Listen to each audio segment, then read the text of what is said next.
Blockchain क्या चीज है? ब्लॉकचेन के आर्किटेक्चर पे आज हम लोग बात करने जा रहे हैं। बहुत सारे लोगों जो है वो ब्लॉकचेन से प्रॉब्लम होती है, आखिर ब्लॉकचेन क्या है, कैसे काम करता है, क्या उसकी टेक्निकल एस्पेक्ट है, उसका आर्किटेक्चर कैसा होता है, ये सारी चीजें जो है काफी लोग जो है वो अभी नहीं जानते, जो कि अभी एक कॉमनैलिटी नहीं है, क्योंकि लोग जो है वो समझते हैं कि अभी ये बहुत अजीब सी चीज है या फिर बहुत ज्यादा एक्सप्लेन नहीं की जा सकती। आज मैं बात करने जा रहा हूं ब्लॉकचेन की कंप्लीट इन्फॉर्मेशन के ऊपर, टेक्निकल एस्पेक्ट के ऊपर देखेंगे कि आखिर ब्लॉकचेन एग्जैक्टली है क्या, ट्रांजैक्शन कैसे काम करते हैं, ब्लॉकचेन में जो ब्लॉक्स बनते हैं वो क्या होते हैं, चेन किस तरीके से बनती है, आखिर ट्रांजैक्शन जो है वो कैसे होता है, उसके अंदर कौन कौन से टाइप के ब्लॉकचेन होते हैं, इथेरियम, सोलाना, बिटकॉइन की सब क्या चीजें हैं, क्या ये कोई सॉफ्टवेयर है या फिर कोई एक स्टॉक मार्केट है, इन सब पे बात करने जा रहे हैं टेक्निकल एस्पेक्ट के ऊपर कि जो भी ब्लॉकचेन डेवलपर्स है या फिर इस तरह आना चाहते हैं, इन सब पे बात करने जा रहे हैं। अब वीडियो इससे पहले बात करेंगे। बात स्टार्ट करते हैं, आज मैं बात करने जा रहा हूं ब्लॉकचेन के ऊपर। मैंने देखा कि काफी लोग जो है वो ब्लॉकचेन को एक टैबू समझते हैं या फिर ऐसा समझते हैं कि ब्लॉकचेन जो है एक्सप्लेन नहीं की जा सकती, या फिर एआई का चलिए अब थोड़ा सा रेवोल्यूशन आ गया तो काफी लोग एआई कर रहे हैं, लेकिन बहुत सारे लोग जो है अगर आप मेट्रो सिटीज को छोड़ दें तो ब्लॉकचेन के बारे में नहीं जानते, फिर ब्लॉकचेन के बारे में ज्यादा नहीं सोचते और समझते हैं कि बस ये अपने आप में कुछ है, क्या चीज है, कैसे काम कर सकता है, कुछ नहीं पता। तो आज मैं बात करने जा रहा हूं कंप्लीट आर्किटेक्चर के ऊपर कि आखिर ब्लॉकचेन क्या होता है, कैसे उसका पूरा वर्कफ्लो होता है। टेक्निकली मैं बात करूंगा, जो डेवलपर्स हैं या फिर सॉफ्टवेयर प्रोग्रामर्स हैं उनके लिए जो सिस्टम डिजाइन है ब्लॉकचेन की, मैं आपको वो बताने चाह रहा हूं। और चलिए बहुत मजेदार वीडियो होने जा रही है, मैं आपसे बहुत ज्यादा सीखूंगा, एक एक्सप्लेनेशन जो है वो 2 वे प्रोसेस होगा हमारे लिए और मजा आने वाला है आपको। तो चलिए स्टार्ट करते हैं। आज हम लोग बात करेंगे ब्लॉकचेन के ऊपर कि आखिर ब्लॉकचेन होता क्या है और काम कैसे करता है, उसके अंदर क्या क्या नुआंसेस है, क्या क्या प्रॉब्लम्स है, क्या क्या फीचर्स है, क्या क्या बेनिफिट्स है, इन सब पे बात करेंगे। तो चलिए स्टार्ट करते हैं। अगर मैं सबसे पहले बात करूं तो इसके अंदर आपको एक चीज समझने की जरूरत है। एक कीवर्ड होता है जो बहुत लोग जो है वो नहीं समझ पाते या फिर उसको समझते कि आखिर ये क्या है, वो है डिसेंट्रलाइज्ड। आखिर डिसेंट्रलाइज्ड मतलब क्या होता है? फॉर एग्जाम्पल अगर ये इंडिया है, मैं एग्जाम्पल ले लेता हूं, अगर ये इंडिया है तो इसका अगर मैं कहूं कि सेंटर क्या है, तो अगर आप ज्योग्राफी वाइज कहेंगे तो फिर आप हो सकता है कुछ और कहें या इक्वेटर की लाइन कहें, लेकिन अगर मैं पूछूं कि पावर पोजीशन वाइज जो है उसका एपिसेंटर क्या है इंडिया का, तो आप लोग सिर्फ एक बात कहेंगे, न्यू दिल्ली। मतलब इंडिया में जो सेंटर है, जो मेन पॉइंट है, जो कोर कंपोनेंट है, वो न्यू दिल्ली है। न्यू दिल्ली से जो सारी चीजें जो है वो अलाइन करती है, सारे जितने भी चीफ मिनिस्टर्स हैं, जितने भी गवर्नर्स हैं, जितनी भी सारी चीजें हैं वो न्यू दिल्ली को रिपोर्ट करती है, न्यू दिल्ली के ऊपर डिपेंडेंट है। न्यू दिल्ली जो है वो उनको गवर्न करता है, न्यू दिल्ली जो है वो उनको स्टैब्लिश करता है, न्यू दिल्ली के थ्रू जो है वो सारी चीजें जो है वो चलती हैं। तो आप इसको कह सकते हैं कि इंडिया जो है वो सेंट्रली इंक्लाइंड है न्यू दिल्ली के ऊपर। न्यू दिल्ली के ऊपर जो पूरा इंडिया है वो इंक्लाइंड है न्यू दिल्ली के ऊपर। सही बात है। अगर मैं थोड़ा सा बड़े पर्सपेक्टिव में बात करूं, ग्लोबल लेवल पे बात करूं, तो अगर जब भी कंट्रीज की बात आती है, पावर की बात आती है, पोजीशन की बात आती है, स्टैचर की बात आती है, तो सारे लोग जो है वो 2 नाम लेते हैं, बल्कि एक ही नाम लेते हैं, वो है यूएसए। तो समवॉट जो एक हमारे माइंड में पिक्चर बन गई है वो ये है कि भाई सारी कंट्रीज जितनी भी चीजें हैं, सारे लोग जो हैं वो डॉलर को देखते हैं, वो हमारे यूएस को देखते हैं। ये एक तरीके से हमारे दिमाग में बन चुका है। हालांकि ऐसा होना नहीं चाहिए, सब लोग जो है वो अपना अपने इंडिपेंडेंट होने चाहिए, लेकिन अभी फिलहाल ऐसा सिस्टम बन चुका है जो कि हमको चेंज करना है, आपसे सीख के, हम मिलके। तो इतना क्लियर हुआ। तो इसको कहते हैं हम लोग सेंट्रलाइज्ड सिस्टम्स। इसको कहते हैं सेंट्रलाइज्ड सिस्टम, यानी कि आपका एक कोर कंपोनेंट है, उस पे सारी जितने भी आपकी डिफरेंट नोड्स है। लेकिन नोड्स क्या होता है वो मैं आपको टेक्निकली डेप्थ में भी बात नहीं करूंगा, अभी सिर्फ ये बात कर रहा हूं कि जितनी भी आपकी सारी चीजें, जितने भी आपके एट्रीब्यूट्स हैं, जितने भी आपके कंपोनेंट्स हैं, वो किसी एक सेंटर की चीज पे डिपेंडेंट हो, उसको हम लोग कहते हैं सेंट्रलाइज्ड सिस्टम्स। क्लियर? एक ऐसा सिस्टम, एक ऐसी सेटिंग, एक ऐसा प्लेसमेंट कि जिसमें डिफरेंट डिवाइसेस, डिफरेंट चीजें, different attributes, different options dependent हो किसी एक चीज पे जो कि बीच में निर्धारित है, जो कि एक बीच में स्टैब्लिश्ड है, उसको हम लोग कहते हैं सेंट्रलाइज्ड सिस्टम्स। इतना मैं उम्मीद करता हूं क्लियर हो गया। मैंने इंडिया का एग्जांपल लिया, मैंने ग्लोबल एग्जांपल लिया। इंडिया में न्यू दिल्ली है, ग्लोबल में यूएसए है। अब थोड़ा सा टेक्निकल एस्पेक्ट पे चलते हैं और टेक्निकल सिस्टम डिजाइन जो लोग भी पढ़ चुके हैं, अगर नहीं भी पढ़ा तो उनको थोड़ा आसानी से क्लियर हो जाएगा कि आखिर सेंट्रलाइज्ड सिस्टम्स काम कैसे करते हैं नॉर्मली, मतलब कि क्या होता है in case of computer system design. जैसे कि आपका ये एक सर्वर है, ठीक है, ये एक सर्वर है, बहुत ध्यान से समझिएगा। सर्वर आप कह लीजिए इसमें डेटाबेस है आपका, या फिर इसके अंदर आपकी सारी इंफॉर्मेशन है, रिकॉर्ड्स है, एक्सेट्रा, जो भी कुछ सारी चीजें हैं। तो अगर यहां पर आपके पास एक मोबाइल डिवाइस है, एक आपके पास पीसी है, एक आपके पास टैबलेट है और एक आपके पास पीसी है। तो एक होता है रिक्वेस्ट, एपीआई एक बहुत इंपॉर्टेंट चीज है, एपीआई पे भी हम लोग बात करेंगे एपीआई क्या होती है। लेकिन आप ये समझ लीजिए कि अगर मुझे कोई चीज चाहिए, अगर मुझे गूगल पे कुछ सर्च करना है, फॉर एग्जांपल मैं लिखूंगा कि आज कौन सा दिन है, तो जब मैं लिखूंगा आज कौन सा दिन है और उसको जब एंटर दबाऊंगा, उसको रिक्वेस्ट भेजूंगा, तो वो अपने सर्वर पे जाके हिट होगा। पीछे बैकएंड पे आप ऐसा समझे कि जब मैं अपने मोबाइल डिवाइस पे लिखूंगा गूगल पे कि आज कौन सा दिन है, तो वो कहीं सर्वर होगा गूगल का, हालांकि मल्टीपल सर्वर्स है, लेकिन मैं आपको सिर्फ एग्जांपल दे रहा हूं कि वो जो है वो रिक्वेस्ट हिट होगी और हिट होने के बाद अपने सर्वर से वो इंफॉर्मेशन लेके आएगी और फिर मुझे वो शोकेस कर देगी, वो दिखा देगी। तो ये रिक्वेस्ट जो होती है ना, ये रिक्वेस्ट जाती है। थोड़ा सा हम सिस्टम डिजाइन के ऊपर भी बात कर रहे हैं। रिक्वेस्ट जाती है, आप लिखोगे क्वेरी, रिक्वेस्ट जाएगी, फिर लेके आएगी, फिर आपको शो कर देगी। इसी तरीके से यहां पे क्या होता है, नॉर्मली आपकी कोई भी वेबसाइट्स है या फिर आपके कोई भी वेब एप्स है, तो उसमें डिफरेंट डिवाइसेस पे अगर वो ओपन है, तो वहां पर अगर मैं इससे रिक्वेस्ट भेज रहा हूं तो ये यहां पे जाता है, इंफॉर्मेशन लेता है और फिर लेके आता है और आपको शो कर देता है। पीसी पे इंफॉर्मेशन रिक्वेस्ट करूंगा, जाएगा, रिक्वेस्ट का जो आउटपुट है वो लेके आएगा और आपको शो कर देगा। टैबलेट पे जाएगा, रिक्वेस्ट लेगा और उसके बाद उसका जो आप रिस्पॉन्स है वो लेके आएगा। तो ये जो सिस्टम है वो रिक्वेस्ट प्लस रिस्पॉन्स पे काम करता है। रिक्वेस्ट और रिस्पॉन्स पे जो है वो इसका आदान प्रदान होता है, एक्सचेंज ऑफ इंफॉर्मेशन होती है। इतनी बात तो मैं समझता हूं आपको क्लियर हो गया होगा। तो ये भी जो है वो एक सेंट्रलाइज सिस्टम है। कैसा सेंट्रलाइज सिस्टम है? सेंट्रलाइज सिस्टम इसलिए है क्योंकि ये इस पे डिपेंडेंट है, ये इसका सेंटर एपीसेंटर है। आपने सुना वो मिड पॉइंट फॉर्मूला पढ़ा होगा, x1 प्लस x2 बाय 2 वाला सिस्टम, जो मिड तो वो मिड पॉइंट, वो बीच में जो चीज है मेन, वो ये आपका सर्वर है। अब ब्लॉकचेन जो है वो डिसेंट्रलाइज्ड चीज है। ब्लॉकचेन का रूट वर्ड भी हम लोग तोड़ेंगे, ब्लॉक क्या होता है, चेन क्या होता है, लेकिन मैं आपको थोड़ा सा एक बेस बना रहा हूं, बेस फॉर्म कर रहा हूं कि आखिर क्या होता क्या है। तो ब्लॉकचेन जो है वो सेंट्रलाइज्ड सिस्टम नहीं।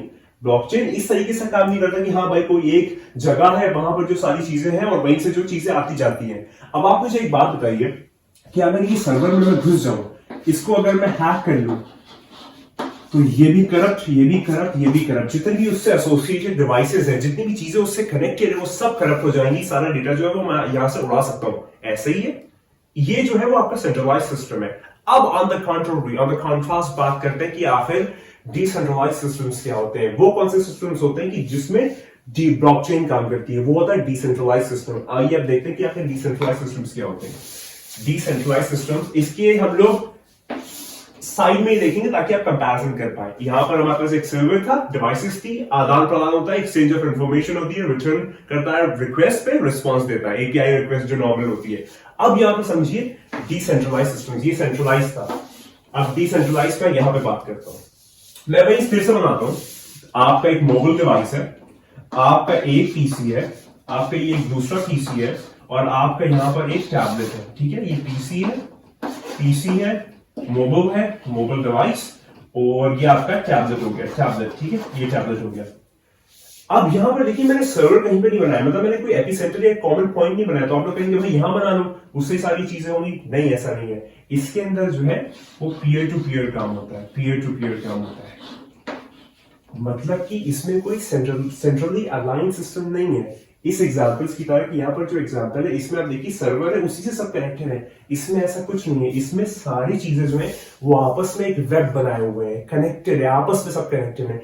इसमें कोई भी चीज सेंटर पे नहीं है। आप देखिए यहां पर कोई चीज सेंटर पे नहीं है। इसमें सारी चीजें जो है वो आपस में एक आप कह लीजिए सिस्टम बनाए हुए हैं, लेकिन कोई भी चीज कहीं पे भी मेन यहां पर ना मेन कोई कौन कॉम्पोनेंट नहीं है, कोई ऐसी चीज नहीं जो मेन है, ऐसा कुछ भी नहीं है। इसमें सारी चीजें जो है वो आपस में एक दूसरे पे डिपेंडेंट है या इंडिपेंडेंट है, डिपेंडेंट है इंडिपेंडेंट है। इसमें कोई चीज सेंट्रल नहीं है। तो ऐसे सिस्टम्स को कि जिसमें भी कोई सेंट्रल इंपॉर्टेंस का एट्रीब्यूट नहीं होता है, कोई सेंट्रली इंपॉर्टेंट कंपोनेंट नहीं होता है, उसको हम लोग कहते हैं डिसेंट्रलाइज सिस्टम्स। और डिसेंट्रलाइज सिस्टम्स पे ही ब्लॉकचेन बेस्ड है। अब अगर मैं इसको हैक कर लेता हूं तो इसमें भी वो इंफॉर्मेशन है, इसमें भी वो इंफॉर्मेशन है, इसमें भी वो इंफॉर्मेशन है। इसको और इसको हैक कर लेता हूं तो इसमें भी इंफॉर्मेशन है, इसमें भी इंफॉर्मेशन है। इसमें ये तो मैंने एग्जांपल दिखाया, ऐसे बहुत सारे सिस्टम से, तो मैं कितनों को हैक करता हुआ जाऊंगा, क्योंकि हर सबके पास अपने आप में एक इंडिपेंडेंट कॉपीज है कि जो वो इंफॉर्मेशन स्टोर करा के रख ली है।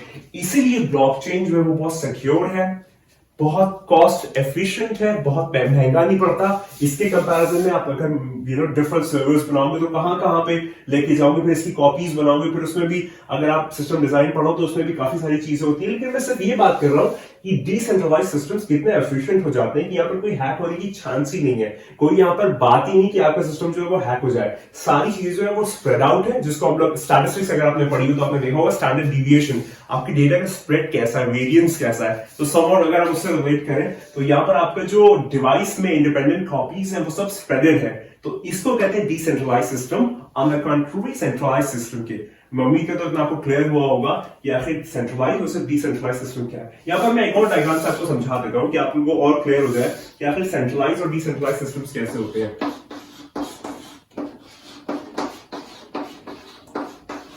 ये है सेंट्रलाइज सिस्टम, सेंट्रलाइज सिस्टम मैं लिख देता हूं। सेंट्रलाइज ये सिस्टम है, सेंट्रलाइज सिस्टम जो कि ब्लॉकचेन नहीं है, जो कि ट्रेडिशनल सिस्टम्स है, जो कि ट्रेडिशनल वेब एप्स है, सॉफ्टवेयर्स हैं, या एप्लीकेशंस हैं, वो सारे सेंट्रलाइज सिस्टम्स हैं। डिसेंट्रलाइज सिस्टम्स ये होते हैं।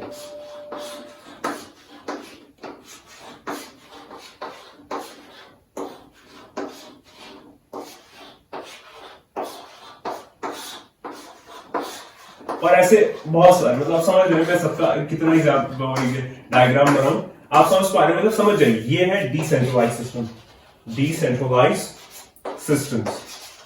तो ये है सेंट्रलाइज सिस्टम्स। सेंटर इसका ये है, इंपॉर्टेंट ये इंपॉर्टेंट है, आप देख पा रहे हो ये इंपॉर्टेंट है, इसमें कोई भी आप इंपॉर्टेंट बता नहीं सकते हो। हालांकि अगर आप लोग मार्कोव चेन्स में जाओ तो उसमें आप लोग ये बताओगे कि भाई अगर आप लोगों को पढ़ाओ कि जहां पर सबसे ज्यादा नोट्स कनेक्ट हो रहे हो, जो जहां पर एक इंपॉर्टेंट हो कि जहां पर ज्यादा डाइवर्जेंस आ रहा हो या फिर ज्यादा चीजें कन्वर्ज कर रही हो, उस पॉइंट से डाइवर्ज होने की बजाय कन्वर्ज कर रही हो, वो इंपॉर्टेंट है। लेकिन मार्कोव चेन्स यहाँ पे ना लाना। यहाँ बस इतना समझो कि डिसेंट्रलाइज सिस्टम में आप ये नहीं बता सकते कि कोई भी चीज मतलब ये मेन है, ये इंपॉर्टेंट है, ये कोर कंपोनेंट नहीं। इसमें सारी जो अपने कोर कंपोनेंट है और इसी डिसेंट्रलाइज सिस्टम पे ब्लॉकचेन बेस्ड है। हमने अपना फर्स्ट चीज कवर की जिसमें मैंने पहले बात की डिसेंट्रलाइज सिस्टम्स पे, जो कि ट्रेडिशनल सिस्टम्स होते हैं, बहुत महंगे होते हैं, बहुत ज्यादा इसमें रिस्क एपेटाइट इतनी अच्छी नहीं होती। On the country decentralise systems जो है उसमें ये बहुत कॉस्ट रिडक्शन में काम आते हैं, बहुत ज्यादा सिक्योर और सेफ है, काफी हैशिंग एल्गोरिथम्स इसमें काम करते हैं, बहुत सिक्योर है। आपको इसको हैक करना है तो आपको पहले पागल होना पड़ेगा,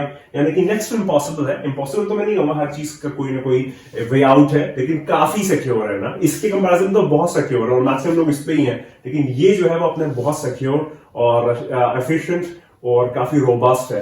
अब आगे बात करते हैं सेंट्रलाइज डिसेंट्रलाइज और इन चीजों में मैंने बात कर दी। मैं उम्मीद करता हूं आपको मजा आ रहा होगा। आज मेरी तबीयत थोड़ी सी वो है, इसलिए मैं थोड़ा स्लो बोल रहा हूँ। मैं उम्मीद करता हूं आपको मजा आ रहा होगा और ब्लॉकचेन की आर्किटेक्चर की तरफ हम लोग धीरे चल रहे हैं। क्या ब्लॉकचेन और टेक्निकलिटीज क्या है, इतनी इंफॉर्मेशन जो लोग भी डेवलपर्स है, प्रोग्रामर्स है, उनको तो ये बहुत पता होना चाहिए कि जनरली इंफॉर्मेशन आपको होनी चाहिए कि आखिर ब्लॉकचेन का आर्किटेक्चर क्या है, कैसे काम करता है, उसके अंदर क्या क्या चीजें होती हैं, इस सब की इंफॉर्मेशन बहुत इंपॉर्टेंट है।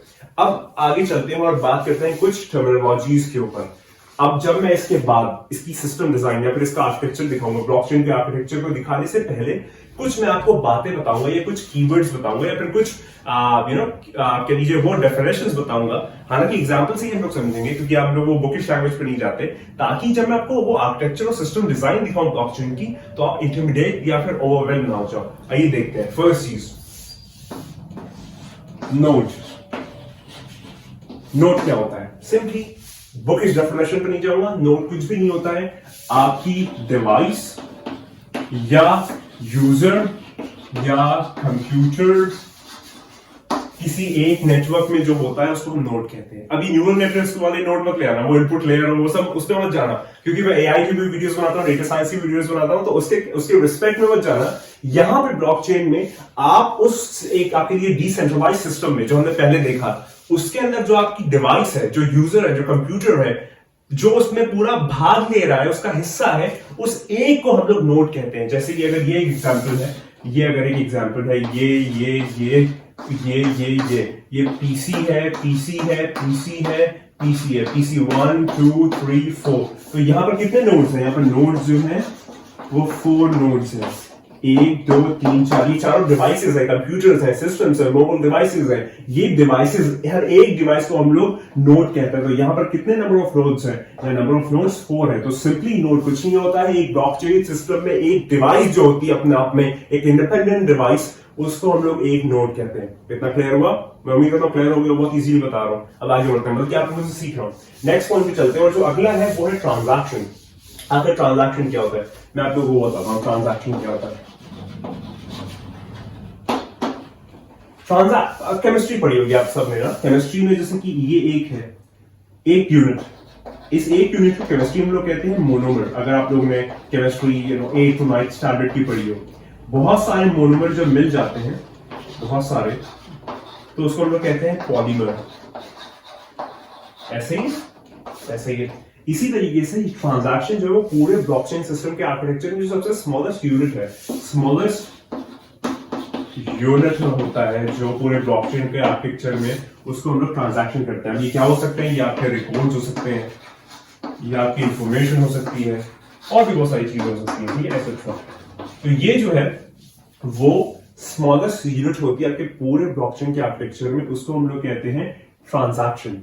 इतना क्लियर हुआ? नोड हमने देखा, नोड जो है वो डिवाइस होती है, और हर नोड के पास पूरी एक इंडिपेंडेंट कॉपी होती है, उसके अंदर जो इन्फॉर्मेशन रिवॉल्व हो रही है उसकी। ये वाली बात भी आप याद रखेंगे, यहाँ पर जो भी इंफॉर्मेशन है, मतलब कि अगर ये है, तो जो इसके पास है वो इसके पास है, वो इसके पास है, वो इसके पास है। ऐसा नहीं कि कुछ इसके पास है, कुछ इसके पास है, कुछ इसके पास है, नहीं, जो इसके पास है वो इसके पास है, वो इसके पास है, वो इसके पास है। नोड में सबके पास एक इंडिपेंडेंट कॉपीज होती है इन्फॉर्मेशन की।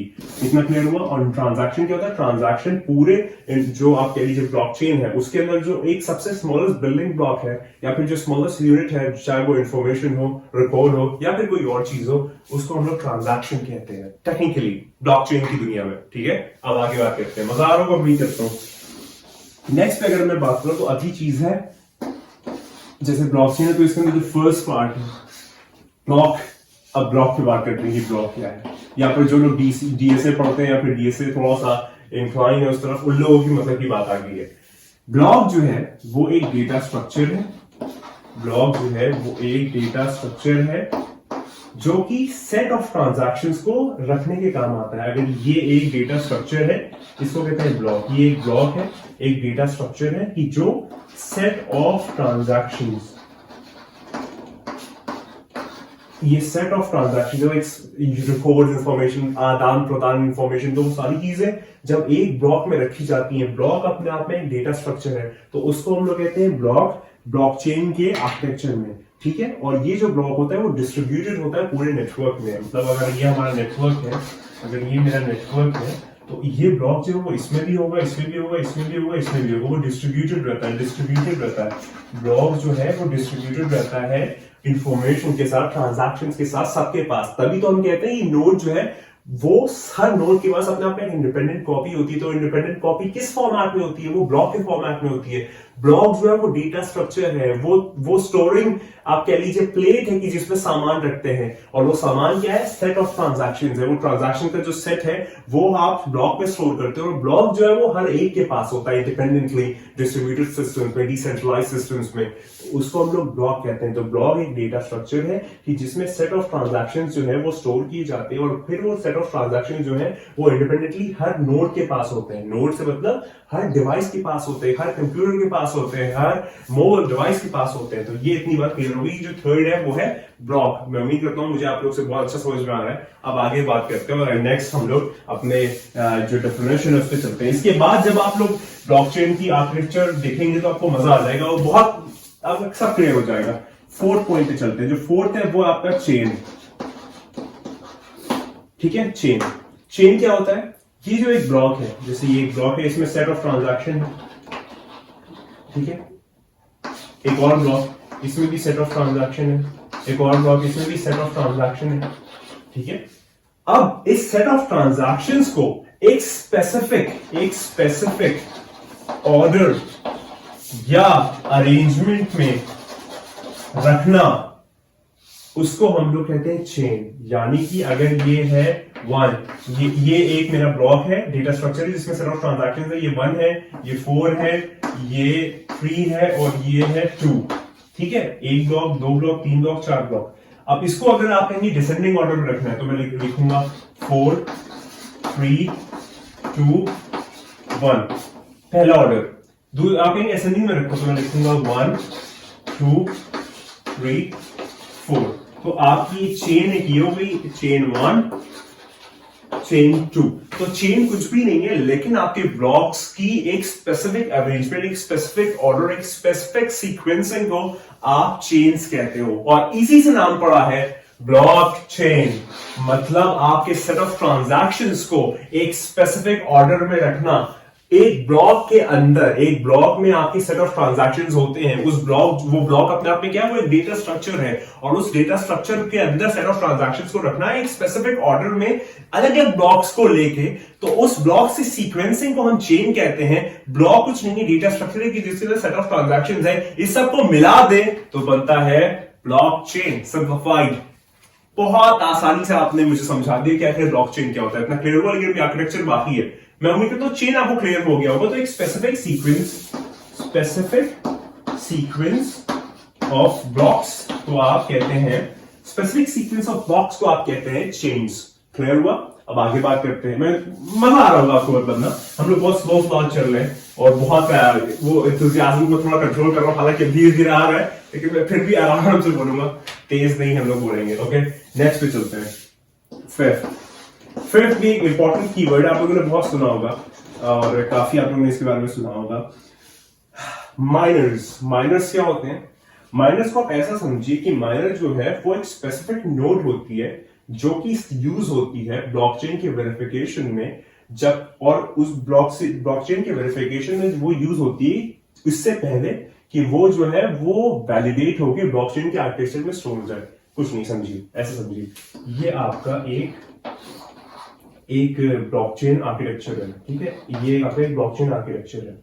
अब आपको एक, ये कह लीजिए एक न्यू ट्रांजैक्शन है, एक नई चीज है, एक नया नोड है, एक नई इंफॉर्मेशन है, या फिर कुछ भी एक नई चीज इसके अंदर ऐड होनी है, ठीक है। तो जब अगर वो ऐड होनी है तो उसको वेरिफिकेशन होना जरूरी है। मैं ब्लॉकचेन आर्किटेक्चर में और अच्छे से बताऊंगा। तो उसके अंदर ये ब्लॉकचेन वेरिफिकेशन और सारी चीजें करने वाला जो नोड होता है, जैसे कि अगर ये नोड जो है वो सारी चीजें कर रहा है तो वो इसमें माइनर हो गया, और फिर जब ये सारी चीजें वैलिडेट हो जाएगी तो फिर वो एक ब्लॉकचेन के आर्किटेक्चर में जाके स्टोर हो जाएगी, तो वो हर एक के पास आ जाएगी। तो उसको हम लोग माइनर कहते हैं। माइनर कुछ नहीं होता है, वो नोड जो कि वेरिफिकेशन और वैलिडेशन और प्रूफ ऑफ वर्क देने के काम आती है, इससे पहले कि वो ब्लॉकचेन स्ट्रक्चर का पार्ट हो जाए। एक न्यू ट्रांजैक्शन, एक नई चीज, एक नई सेट ऑफ ट्रांजैक्शंस, उसको हम लोग माइनर्स कहते हैं। तो जो कहते हैं ना माइनर्स है, माइनिंग करते हैं, वो कुछ नहीं करते, वो यही कर रहे होते हैं। आर्किटेक्चर में और अच्छे से समझेंगे। अभी इससे इतना, इसको इजी रखिए ना, इसमें कुछ ज्यादा लोग फिर से इस पे आने ही वाले, तो इसमें आपको बहुत ज्यादा ओवरवेल्म होने की जरूरत नहीं है। तो ये होता है माइनर्स या वैलिडेशन नोड, जिसे आप कह लीजिए वैलिडेशन नोड, जो कि काम करती है एक ब्लॉकचेन आर्किटेक्चर में उस पर्टिकुलर ट्रांजैक्शन को या फिर उस पर्टिकुलर आप कह लीजिए ब्लॉक की वेरिफिकेशन को एक्ट करने से पहले जो उस काम करता है जो नोड, वो है माइनर। अब आगे बात करते हैं। ये वही वाले माइनर्स है, क्या माइनिंग करते हो, वही वाली चीज है। आगे देखेंगे क्या होता है, ठीक है। नेक्स्ट वे वो है कंसेंसस या इसको कंसेंसस प्रोटोकॉल भी कहते हैं। ये एक रूल, एक सेट ऑफ रूल्स है। बल्कि कंसेंसस अगर आप इंग्लिश में कहें तो इंग्लिश में कंसेंसस वोकैबुलरी के हिसाब से ये होता है कि किसी एक पर्टिकुलर डिसीजन के लिए एक बोर्ड को बिठाना, मल्टीपल कंपोनेंट्स को लेके आना, मल्टीपल फैक्टर्स को लेके आना कि जो कि डिसाइड करते हैं किसी एक चीज को, उसको कंसेंसस कहते हैं। उसी तरीके से कंसेंसस प्रोटोकॉल वो सेट ऑफ रूल्स हैं कि जो कि काम आते हैं जब भी आप कोई ब्लॉकचेन ऑपरेशन कैरी करते हैं, कोई ब्लॉकचेन ऑपरेशन जब कैरी करते हैं तो उसमें set of rules and regulations जिसकी बेसिस पे वो सारी चीजें होती हैं, उसको हम लोग कहते हैं कंसेंसस प्रोटोकॉल।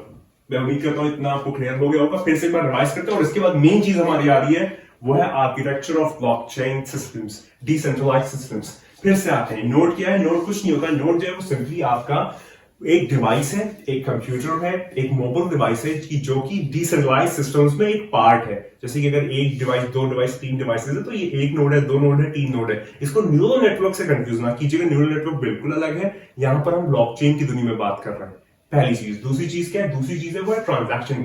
ट्रांजैक्शन जो है वो स्मॉलेस्ट बिल्डिंग ब्लॉक होता है आपके पूरे ब्लॉकचेन के आर्किटेक्चर में। उसमें हो सकता है वो ट्रांजैक्शंस, इंफॉर्मेशन हो, रिकॉर्ड्स हो, ये सारी चीजें जो होती हैं उसको हम लोग ट्रांजैक्शन कहते हैं। ये स्मॉलेस्ट बिल्डिंग ब्लॉक होता है। जैसे केमिस्ट्री में मोनोमर और पॉलीमर होता है, मोनोमर जो है स्मॉलेस्ट यूनिट होता है बिल्डिंग किसी भी मैटर का, वैसे ही जो है ब्लॉकचेन सिस्टम में सबसे स्मॉलेस्ट यूनिट है वो है ट्रांजैक्शन, जो कि उसको बिल्ड अपॉन करता है और फिर आगे चीजों को चलाता है। अगला क्या है, वो है ब्लॉक। ब्लॉक जो ये ट्रांजैक्शन इंफॉर्मेशन है, ये स्टोर जहां पे होती है, उस डेटा स्ट्रक्चर को हम लोग ब्लॉक कहते हैं।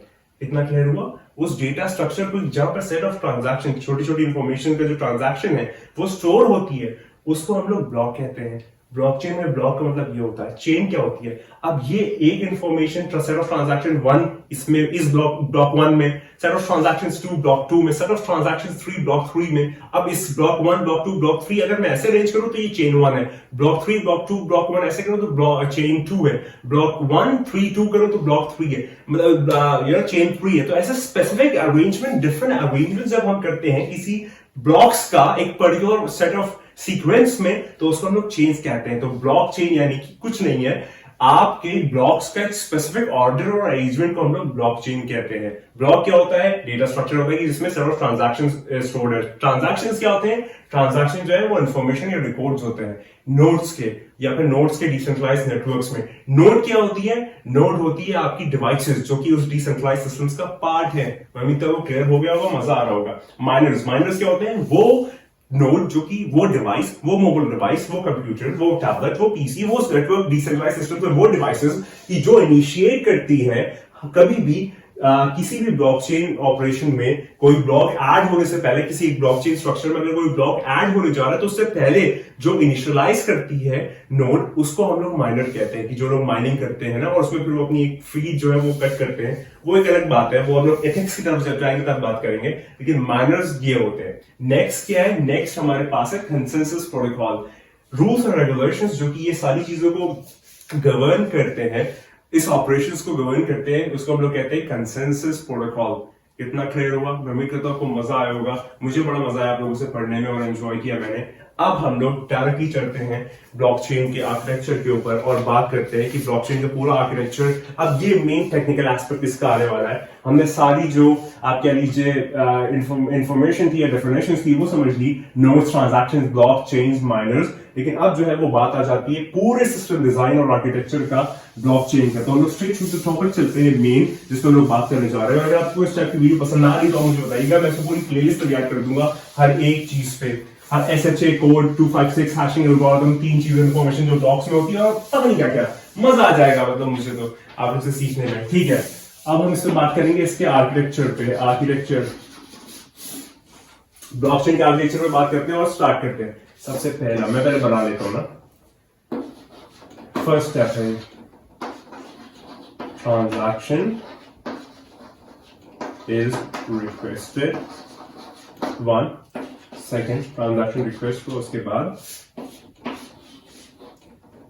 ब्लॉक रिप्रेजेंट, ब्लॉक रिप्रेजेंट करता है आपके ट्रांजैक्शन क्रिएटेड। एक ब्लॉक बना, आपने ट्रांजैक्शन रिक्वेस्ट किया, एक ब्लॉक बना। उसकी थर्ड स्टेप क्या होगी? थर्ड स्टेप ये होगी कि फिर ये जो चीजें डिवाइस 1, डिवाइस 2, डिवाइस 3, डिवाइस 4, ठीक है, इसके अंदर जो है इस पे गया, इस पे गया, इस पे गया, इस पे गया, block send to all nodes, सारी नोड्स पे गया। ठीक है, उसके बाद हम नेक्स्ट पे आते हैं 4 जो है छोटा छोटा बनाता हूँ ना, ये टिक टिक टिक टिक, ठीक है, वैलिडेशन। नेक्स्ट फिफ्थ पे आते हैं। फिफ्थ जो है वो है node receive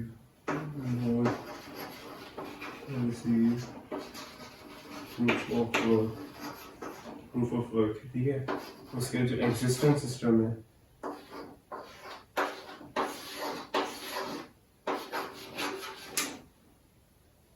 added to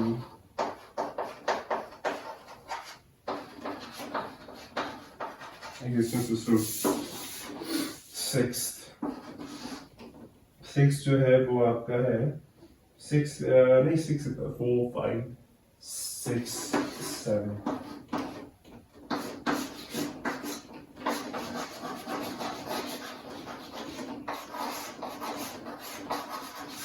done. आइए समझते हैं क्या हो रहा है। जो हमने बात की थी पहले, अब ये जो है वो ब्लॉकचेन का आर्किटेक्चर है, इसका हम लोग बहुत ध्यान से देखेंगे और बहुत आराम से समझेंगे, मजा आएगा। कुछ नहीं हो रहा है, सबसे पहले जो है वो ट्रांजैक्शन रिक्वेस्ट किया, ट्रांजैक्शन रिक्वेस्ट हुआ। ट्रांजैक्शन क्या है? सेट ऑफ इन्फॉर्मेशन, मैंने एक रिक्वेस्ट भेजी, एक इन्फॉर्मेशन आगे, एक टिकट रेस किया, एक ट्रांजैक्शन शुरू किया, क्लिक किया, स्टार्ट किया, उसको आगाज किया, उसका आरंभ किया। जब उसका ट्रांजैक्शन का आरंभ किया, एक टिकट रेस किया, एक इन्फॉर्मेशन स्टार्ट की, उसके बाद जो है फिर एक ब्लॉक बना। जब ये मैंने एक ये सेट ऑफ मेरा ट्रांजैक्शन है, कुछ इन्फॉर्मेशन का ट्रांजैक्शन है, जब मैंने ये रेस किया तो उसकी नेक्स्ट स्टेप में एक ब्लॉक बना। ब्लॉक के है एक डेटा स्ट्रक्चर है, उसके अंदर ये सेट ऑफ ट्रांजैक्शन जो है उसकी इंफॉर्मेशन आ गई। अब ये आगे बढ़ा, ये अब आगे चला, ये ब्लॉक है, डेटा स्ट्रक्चर हमने पहले देख चुके हैं इसकी डेफिनेशन को। ब्लॉक एक बन गया, अब उस ब्लॉक की जो उसके अंदर जो ट्रांजैक्शन है वो आए, अब वो आगे की तरफ चले, अब वो यहां पर ब्लॉक जो है वो प्रेजेंट है। तो यहां से उसने अपने डिसेंट्रलाइज सिस्टम्स में, क्योंकि हमने पढ़ा था कि नोड के पास इंडिपेंडेंट कॉपी होती है किसी भी चीज की, तो उस ब्लॉक का, ये ब्लॉक जो है जिसमें सिर्फ ट्रांजैक्शंस है, वो सबके पास गया। ट्रांजैक्शन उसमें है, वो इसके पास भी गया, 1 के पास, 2 के पास, 3 के पास, 4 के पास, डिफरेंट नोड्स के पास गया। नोड्स क्या होते हैं? डिवाइसेस होती है, डिवाइस 1 है, डिवाइस 2 है, डिवाइस 3 है, डिवाइस 4 है। तो सारी डिवाइसेस के पास हमारा ब्लॉक गया कि जिसमें हमारे पास कुछ इंफॉर्मेशन थी, कुछ ट्रांजैक्शंस थे, स्मॉलेस्ट यूनिट है वो, रिकॉर्ड्स या फिर इंफॉर्मेशन है। तो इसके पास भी गया, इसके पास भी गया, इसके पास भी गया, इसके पास गया, सबके पास गया। इतनी बात क्लियर हो? क्योंकि वो डिसेंट्रलाइज है, तो फिर कोई मेन बॉक्स नहीं कि जो टिक करेगा, सबके पास जाएगा, सबकी वोटिंग से जो है वो ये बात बनेगी। तो ये सबके पास गया। अब आगे सुने क्या हुआ। अब इसके बाद जो है यहां पर इसने वैलिडेट कर दिया, टिक लगा दिया, हाँ भाई तुम्हारा काम ठीक है, टिक। इसने कहा हाँ भाई तुम्हारा काम ठीक है, टिक। इसने कहा तुम्हारा काम ठीक है, टिक टिक टिक। जब सबसे टिक आ गया, सबसे टिक आना जरूरी है, ये शर्त है। जब सबसे टिक आ गया, सब लोगों ने वैलिडेट कर दिया यहां पर सारी चीजें, उसके बाद जो है वो जब सबने वैलिडेट और टिक कर दिया, तो उसके बाद जो है यहां पर उसने कहा कि हाँ भाई जब सबकी तरफ से हो गया तो मेरी तरफ से फिर आप ठीक है। अब इसके आगे जो है जब सबने टिक कर दिया, तो जब सबने टिक कर दिया तो उसको वहां पर प्रूफ ऑफ वर्क मिल गया, स्टैम्प मिल गया, ठप्पा मिल गया कि हाँ भाई तुम्हारा काम ठीक है, तुमने जो भी ट्रांजैक्शन रेस किया था, तुम्हारी जो भी इंफॉर्मेशन थी, तुम्हारी जो भी चीज थी, वो जो भी है वो यूज केस के हिसाब से डिफरेंशिएट कर दी, जो भी इंफॉर्मेशन थी हमारी सारी नोट्स ने जो है वो तुम्हें टिक लगा दिया। तो तुम्हें फाइनली जो है वो एक ठप्पा मिलता है, एक स्टैम्प मिलता है, एक ब्रांडिंग मिलती है, एक इमेज मिलता है कि हाँ तुम्हारा प्रूफ ऑफ वर्क जो है वो वैलिडेट हो गया है। और जब प्रूफ ऑफ वर्क वैलिडेट हो जाता है तो उसके बाद जो आपका एक एग्जिस्टेंट सिस्टम है, जैसे कि पहले जो ये ब्लॉक्स हैं जिसमें डेटा स्ट्रक्चर्स है, बहुत लोगों के अलग अलग चीजें इंफॉर्मेशन है, उसमें आपका जो ब्लॉक है वो जाके ऐड हो जाता है। उस एग्जिस्टेंट सिस्टम्स में जो है वो आपकी इंफॉर्मेशन जाके लग जाती है, उसके अंदर ऐड हो जाती है। एक बहुत बड़ा आप कह लीजिए कि आपका एक घर आप बना रहे हैं, ठीक है, यहां पर ब्रिक ईटा सी सारी ईंटें हैं, ब्रिक्स है ना, इसमें आप समझ लीजिए कि यहां पर जो है ये 1 ईटा, 2 ईटा, 3 ईटा, 4 ईटा, 5, 6, 7 यहां पर खाली है। जब आपने वहां पर एक ट्रांजैक्शन रेस किया, उसको अपने आप में एक ब्लॉक बना, ब्लॉक के अंदर वो ट्रांजैक्शन आए, वो इन्फॉर्मेशन आई, उसके बाद जो है उसने सारी नोड्स को उस नेटवर्क की नोड्स में भेजा। जब सारे लोगों ने उसे वैलिडेट कर दिया तो उसे एक ठप्पा मिल गया, प्रूफ ऑफ वर्क मिल गया। जब उसे प्रूफ ऑफ वर्क और ठप्पा मिल गया, तब जो पहले से एग्जिस्टेंट सिस्टम है उसमें जाके आपका एक नया ब्लॉक जो है वो ऐड हो गया, 8 नाम से 8 ऐड हो गया। इसी तरीके से जो पहले से एग्जिस्टिंग सिस्टम्स है उसमें आपका ये जो ब्लॉक है इंफॉर्मेशन जो है वो जाके ऐड हो गई, और जब ये ऐड हो गई तो आपका ट्रांजैक्शन कंप्लीट हो गया। ब्लॉकचेन सिर्फ यही है, सिर्फ रही है और कुछ भी नहीं है। एक ऊपर के लेवल पे ना, एक ब्रॉडर स्पेक्ट्रम के लेवल पे, बाकी इन डेप्थ जो है SHA 256 हम लोग हैशिंग पे बात कर सकते हैं। ब्लॉक में क्या क्या चीजें होती है, 3 चीजें होती है, उसके अंदर हैश कोड होता है, कुछ डेटा होता है, और प्रीवियस जो आपका ब्लॉक है उसका डेटा होता है। तो इतना क्लियर हुआ, ये जो है वो मेन चीज है ब्लॉकचेन आर्किटेक्चर सिस्टम डिजाइन। ये वो चीज है कि जिसमें लोगों को समझना चाहिए, और यहीं से जो है वो कॉन्सेप्ट बिल्डिंग स्टार्ट होती है, और उसके बाद जो है वो लोग इस पे बिल्ड अपॉन कर सकते हैं। लेकिन ये चीज आना जरूरी है, ये चीज समझना जरूरी है कि यहाँ पर कोई भी चीज सेंट्रलाइज नहीं है, कोई भी चीज है वो किसी एक चीज पे डिपेंडेंट नहीं है। अब आप इसमें खुद सोचें कि जब वो एग्जिस्टिंग ब्लॉकचेन जो है वो जितनी भी उस नेटवर्क में डिवाइसेस हैं सबसे वैलिडेशन लेता है, तो आप कहां किस किस को हैक करते फिरेंगे? आप समझ पा रहे हैं? अगर इसको करेंगे तो ये बचा, इसको करेंगे तो ये बचा, इसको करेंगे तो ये बचा, और नजर कितने हैं। तो आप समझ रहे हैं, इसका प्रूफ ऑफ वर्क डिफाइन करना वो अपने आप में एक टास्क है, उसमें फिर और चीजें करना वो अपने आप में एक टास्क है। उसके अंदर आपको 50% पीयर टू पीयर नेटवर्क में घुसना पड़ेगा, वो 50% से ज्यादा नोड्स यानी कि डिवाइसेस पर अटैक करना पड़ेगा, वो अपने आप में एक टास्क है। आपको डिफरेंट ब्लॉक्स पे काम करना पड़ेगा, वो एक टास्क है। आपको सेंट्रलाइज सिस्टम्स की डिफरेंट ब्लॉक्स के अंदर जाके जो है वो चीजों को हैक करना पड़ेगा, वो अपने आप में एक टास्क है। इसीलिए ब्लॉकचेन जो है वो काफी ज्यादा सेफ है, सिक्योर है और स्केलेबल भी है और प्रोटेक्टेड है, काफी प्रोटेक्टेड है और काफी एक अपने आप में एक चीज है, मतलब एक एम्पिरिकल अप्रोच है, अपने आप में काफी अच्छी चीज है। तो ये जो है वो ब्लॉकचेन की आर्किटेक्चर डिजाइन की चीज मैं आपसे बात करना चाह रहा था। एक बार फिर से नरेट करता हूँ, सारे लोग जो है वो सुनिए इसमें क्या हो रहा है। सबसे पहले जो है वो एक ट्रांजैक्शन जो है वो रिक्वेस्ट हो रहा है, इन्फॉर्मेशन रिक्वेस्ट हो रही है। जैसे ही वो इन्फॉर्मेशन रिक्वेस्ट हुई, उस इन्फॉर्मेशन को मेहमान आए कैसे खिलाए, भाई किसी चीज में ले जाए, ट्रे में ले जाए, प्लेट में ले जाए, तो वो जो प्लेट है वो ट्रे है उसका नाम है ब्लॉक, और वो ब्लॉक कंप्यूटर साइंस में डेटा स्ट्रक्चर कहलाता है कि जिसके अंदर डेटा स्टोर होता है। तो उसके अंदर आप उस डेटा स्ट्रक्चर में आपके जो इन्फॉर्मेशन है, रिकॉर्ड्स है, ट्रांजैक्शन है वो स्टोर हुआ। जब वो स्टोर हो गया तो उसके बाद जो है वो जितने भी उस डिसेंट्रलाइज्ड नेटवर्क में डिवाइसेस हैं, डिवाइसेस अब ना कहें, अब डिवाइसेस गलत वर्ड, अब आप कहें नोड्स, क्योंकि अब आप लोग इसकी जो कीवर्ड थे वो समझ चुके हैं। तो ब्लॉकचेन के आर्किटेक्चर में अब जो भी डिफरेंट नोड्स हैं उसके ऊपर जो है वो सारा ये जो ब्लॉक्स है वो जाएंगे, सबके पास जब जाएंगे और सबके कंसेंसस डिसीजन पे, कंसेंसस प्रोटोकॉल से जब वैलिडेशन मिल जाएगा सबसे, तो जब सारी डिवाइसेस, सारी नोड्स, सारी मोबाइल डिवाइसेस, कंप्यूटर्स वैलिडेट कर देंगे उस ब्लॉक की इंफॉर्मेशन को, तो आपको एक प्रूफ ऑफ वर्क मिल जाएगा, एक ठप्पा मिल जाएगा, एक स्टैंप मिल जाएगा। और जब आपको प्रूफ ऑफ वर्क मिल जाएगा तो आपको जो एग्जिस्टिंग ब्लॉकचेन सिस्टम है उसमें आपका ब्लॉक जो है वो जाके ऐड हो जाएगा, आपके हॉल ऑफ फेम में चला जाएगा आपकी इंफॉर्मेशन, और उसके बाद जो आपकी ट्रांजैक्शन है वो कंप्लीट हो जाएगी। ये हमने अभी तक शायद 30 से 40 मिनट में यहां मैं आपको लाना चाह रहा था कि ये जो है वो सिस्टम डिजाइन है ब्लॉकचेन आर्किटेक्चर की, और इसी से जो है वो फिर आप अपने यूज केसेस में ले सकते हैं। आप कहीं पे भी इसे यूज कर सकते हैं, किसी भी इंडस्ट्री में, किसी भी जगह पे, क्रिप्टोग्राफी में यूज कर सकते हैं। हर ब्लॉक जो इतनी बात हो रही है, हर ब्लॉक जो उसमें कुछ डेटा होता है, वही वाली इंफॉर्मेशन होती है, हैश कोड होता है और प्रीवियस ब्लॉक का हैश होता है। हैश कोड क्या होता है? हैश समझ लीजिए, हैश जो है वो एक बहुत बड़ा सीक्वेंस होता है, कोड होता है जिसमें डिजिट्स और लेटर्स होते हैं। अब जब भी ब्लॉक का ट्रांजैक्शन होता है, इधर से उधर जाता है, जब इधर से पूरा ट्रैवल कर रहा होता है, तो हर बार उसका जो हैश है वो चेंज हो रहा होता है, वो ये जो इसका एक कोड है वो चेंज हो रहा होता है। तो जब वो हर बार चेंज हो रहा होता है तो आप सोचिए उसे पकड़ेंगे कैसे। इसीलिए इसके अंदर जो डेटा स्ट्रक्चर यूज होता है लिंक लिस्ट और पॉइंटर्स, एड्रेसेस उसका देखने के लिए। और हमेशा एक और बात याद रखिए कि अगर यहां पर मैं यहां लिख देता हूं, अगर आपके पास दो ब्लॉक्स हैं 46 और 45, अगर दो ब्लॉक्स हैं आपके पास, तो 46 जो है वो इनहेरिट करता है इंफॉर्मेशन 45 से, जो कि उसके पहले प्रेडिसेसर में आई है। तो यहाँ 46 जो है वो इनहेरिट करेगा 45 से। तो अगर आपसे कोई पूछे कि अगर दो ब्लॉक्स प्रेजेंट है तो उसमें से ज्यादा इंपॉर्टेंस या प्रेफरेंस किसको देना चाहिए इंफॉर्मेशन, तो वो पीछे वाले को देंगे, n-1 को देंगे। n और n-1 में n-1 ज्यादा इंपॉर्टेंट है, 45 ज्यादा इंपॉर्टेंट है, क्योंकि इसकी इंफॉर्मेशन जो है वो ये 46 लेता है, इनहेरिट करता है। वो पढ़ा होगा, इनहेरिटेंस पढ़ा होगा, समवॉट वही कॉन्सेप्ट पे कहना चाह रहा हूं, लेकिन एग्जैक्टली मैं नहीं कहना चाह रहा।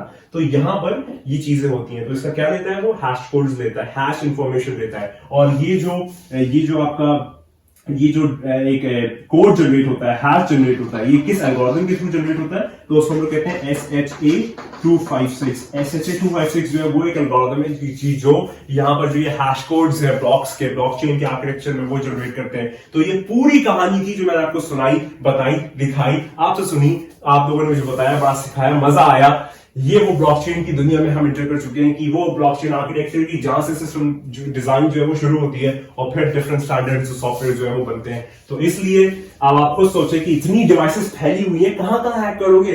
कोई यहाँ पर ये थोड़ी ना कि भाई यहाँ खजाना रखा, बस यहाँ की चोरी करना हो गया। इस खजाने की सारी कॉपी पता नहीं कहां पे।